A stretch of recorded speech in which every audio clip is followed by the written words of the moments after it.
Tell me why I should be trusting you. Tell me what it is that you are going to do for my clients better than anybody else. Give me your elevator pitch, but then go beyond that and make a personal connection.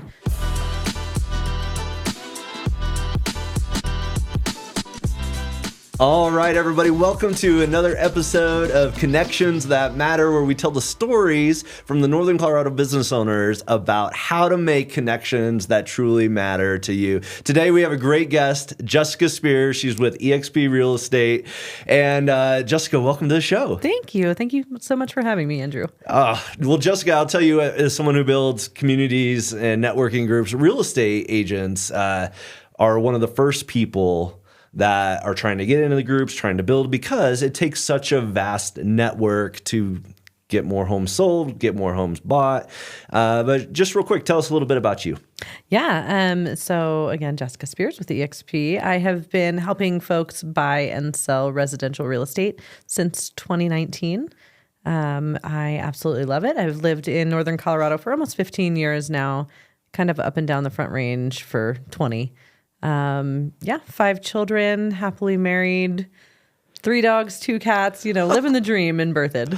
Yeah. So Berthoud's a small town. Obviously you are a community leader. I follow the Life in Berthoud Facebook page where you're an admin and a builder of community. How has that helped you as a real estate agent, feeling like you are taking care of a small town like Berthoud? Yeah, absolutely. I think especially in a small town, I think it's really important to be a steward of the community and really try and foster as much of that small town feel as you can. The way that everything is always changing nowadays with social media and, just kind of the internet and life has taken away from that small town feel. So I feel it's really important to try and foster that community as best I can online.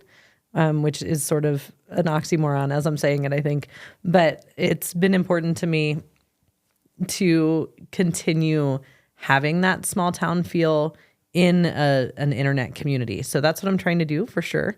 I like when people get on there and there's great discussion, or when small businesses are promoting themselves. I think it's really important that we've got that to help tune out some of the Walmarts of the world. Sure. Right? Yeah. And I see that's a place where people ask for referrals. Hey, who knows a great landscaper? Or, hey, I need a great HVAC person. People are going, especially in a small town, in those community groups or on Nextdoor.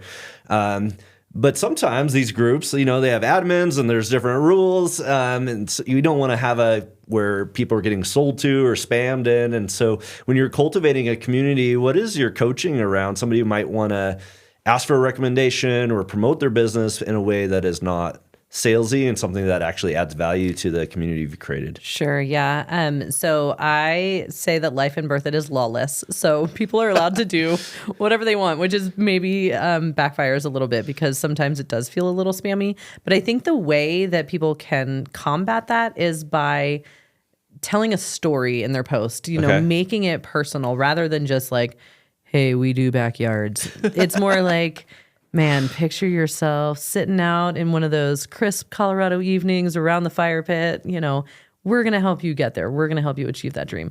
And I think that goes again to the small town community.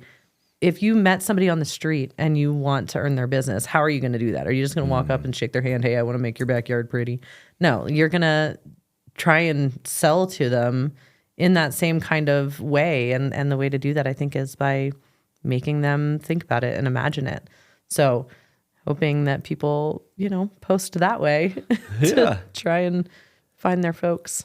So has it been a valuable way for you to make connections and alliances? And what makes different business owners or other people who got like a landscaping business or HVAC business, what makes them stand out as a way that maybe you want to send them a referral? That's a great question. I think for me, it all goes down to the relationship. So getting to know each other so that I feel comfortable referring my clients out to you, I think is the number one. Obviously, I have reason to refer businesses often, and especially certain folks, plumbers, electricians, landscapers. I definitely have a handful of people that I use on a regular basis. And it really comes down to if I feel like you're trustworthy enough to refer someone to, because it's my name is on that too, right? At the end of the day, if I'm sending somebody your way and you're super disappointed in them, that's going to reflect badly on me. So I want somebody that is going to follow through, is, going to be accessible and answers their phone and, returns phone calls or follows up with my clients in a timely manner. Yeah. Is there anybody specifically you want to shout out or that's doing it really well at a high level? Heck yeah. I've got a couple in our town that I absolutely adore.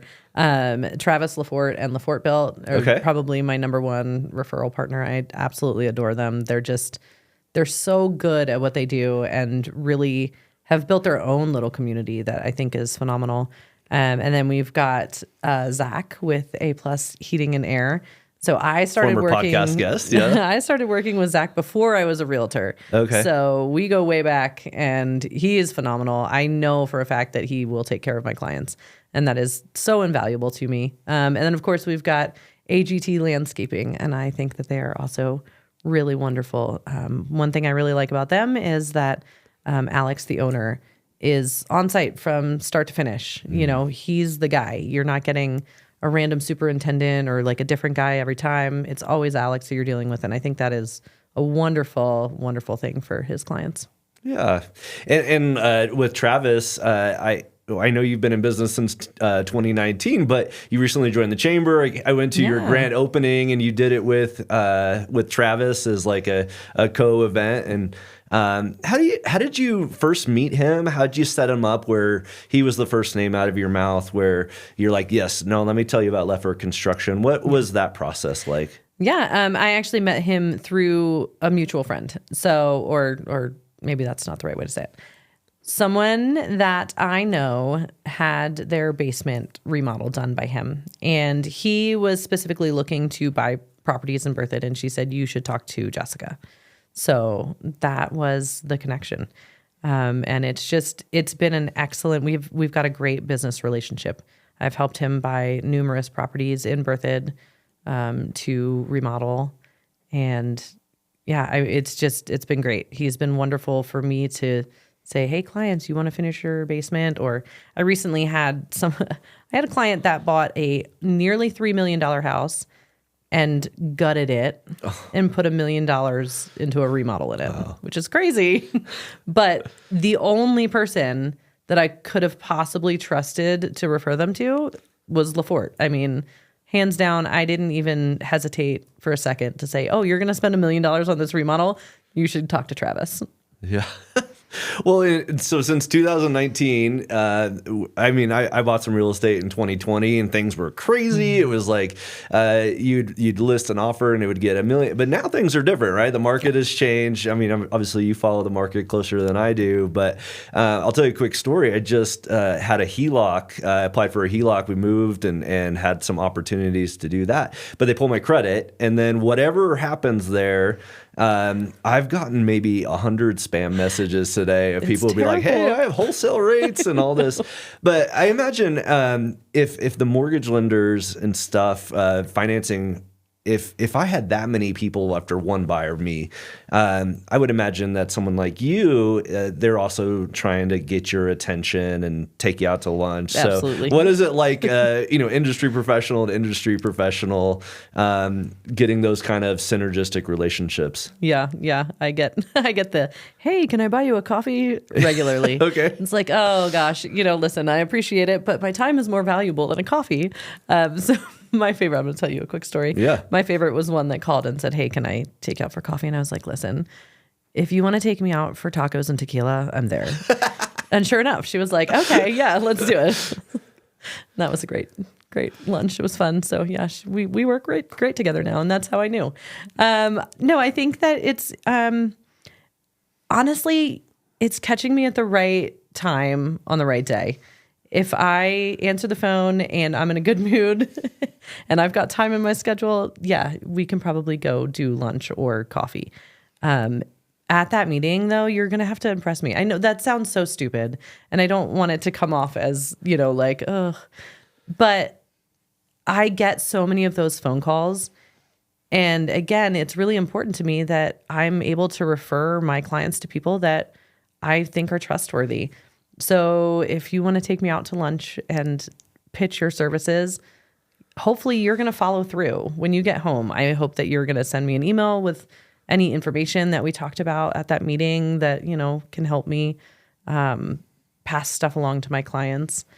I want to see like more out of it than just that lunch, if that makes sense. Yeah. Well, I mean, I follow you. We've talked about the concept of being 5 Mile famous. Like, Berthoud's not a big place, but to be known as one of the best people. But when you start to be a producer and a top performer in any industry, the other top performers try to, you see each other like, oh, I know you. You're the best automotive shop in town, or hey, you're the best restaurant in town, or absolutely, you're the who's who. But then if somebody's trying to break into those, what is maybe some tips you have to grab something? Is it offer tacos and tequila more than the coffee? Yes, absolutely. I think it's knowing your audience, though, right? And maybe not everybody wants tacos and tequila, but that's a good way to get to my heart. I think that if I were starting out as a realtor right now, and especially in this market, I think joining up any...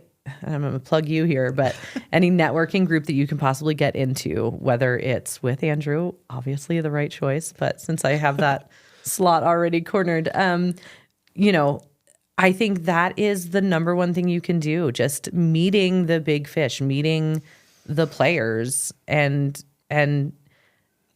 learning who they are, not just what their business is, but learning about them and what makes them tick and how you can be helpful to them. And not only just from like a business standpoint, but like texting them just on it. Hey, I saw this meme. It was funny. It made me think of you. That way you're really building that relationship. So they know that they can trust you. I think that's it. I think it really all comes down to trust in the end. Yeah. I've said that a few times today. Sorry. No, especially trust is a big deal. A client, like somebody moving into town, they don't know anybody. And so your recommendations is probably what they're going to go on. They don't have any other necessarily information, or they don't have any different biases for them. But you have one shot with their trust, right? Mm-hmm. It's really, especially in a small town, it's easy to, if you undo the trust, it's almost impossible to get that and to get that back. And also, there's a lot of people in play to get to a closing table. Those those inspectors with their red ink, right? There's all these different things and back and forth negotiations. But how many people do you think are involved in a typical real estate transaction to get something to the closing table? Sure. I mean, that number can be huge depending on how bad the house is. Sure. Yeah, just in a typical transaction, you've got both sides with the realtors. You've got lenders, you've got title companies, you've got home inspectors, you've got appraisers, escrow officers, all of the above.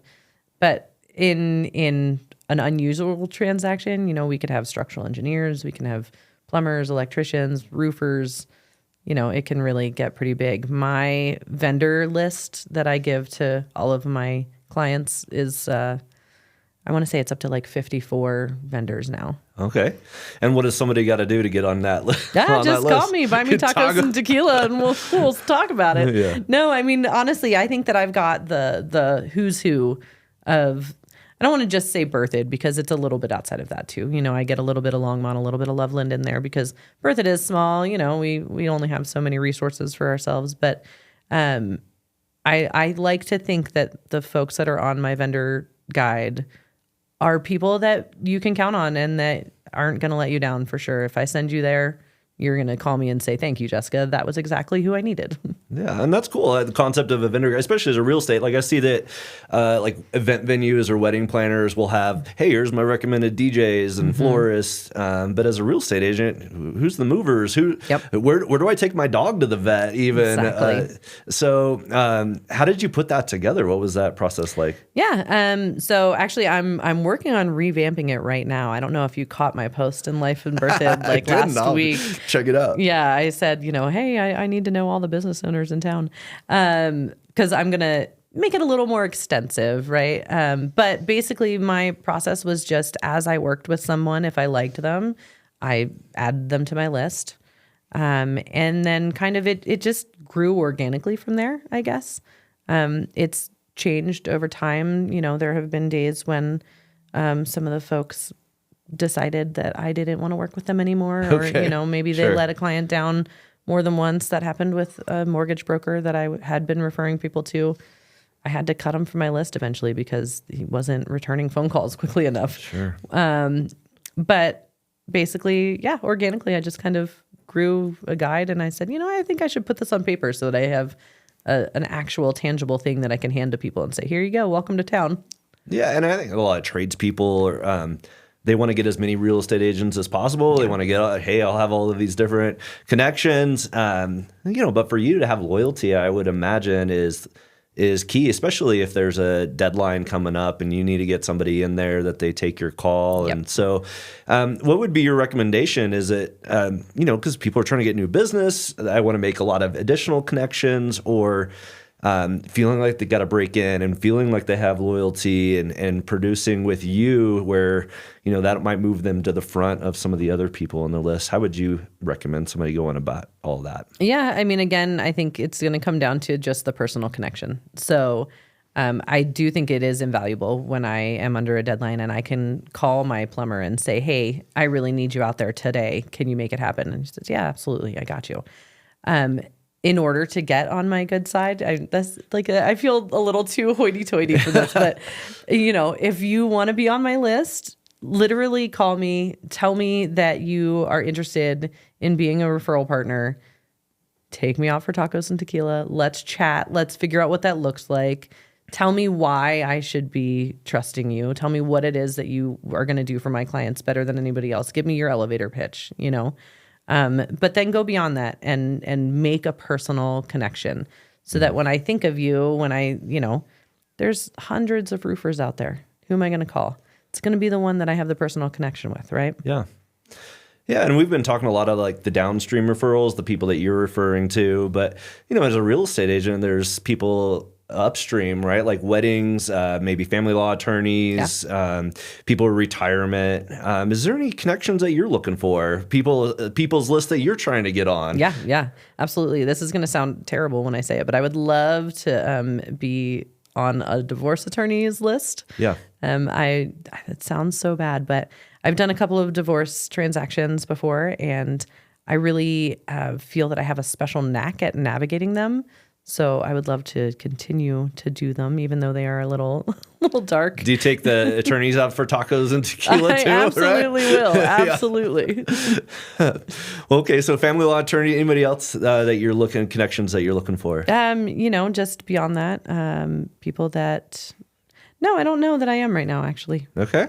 If I thought about it longer, I probably would have someone for you, but yeah. All right. Well, where can people find you? Obviously, Life and Birth at Facebook page, but how can people find out or contact you? Yeah, absolutely. I've got a website. It is jessicaspearshomes.com. All of my info's on there, but also, of course, across my socials. I've got the Instagram handle is at @it's_Jessica Spears. That's probably my next best place to reach me. Awesome. Well, Jessica, thank you so much for coming on the show, sharing about how to get on that list. Tacos and tequila, everyone, is the key, but also being trustworthy, being loyal, and being a good teammate. So, Jessica, thank you so much. Thank you. And that's a wrap.